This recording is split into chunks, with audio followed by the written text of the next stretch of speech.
بسم اللہ الرحمن الرحیم۔ امام ترمذی رحمۃ اللہ علیہ نے اپنی کتاب ترمذی شریف میں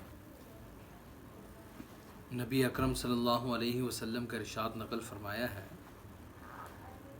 جو آدمی روز پہلے آیت الکرسی پھر سورہ مومن کی پہلی 3 آیات، حامیم تنزیل الکتاب من اللہ العزیز العلیم غافر الذنب وقابل التوب شدید العقاب ذی الطول لا الہ الا هو الیہ المصیر، ادھر تک پڑھ لیتا ہے اللہ تعالیٰ ہر مصیبت، ہر بلا اور ہر آزمائش سے محفوظ اور مأمون فرما دیتے ہیں۔ اگر صبح پڑھتا ہے تو شام تک اللہ حفاظت فرماتے ہیں، اگر شام کو پڑھ لیتا ہے اللہ اگلی دن کی صبح تک حفاظت فرماتے ہیں۔ اس لیے خود بھی اس کا اہتمام کریں اور اپنے بچوں کو بھی سکھائیں۔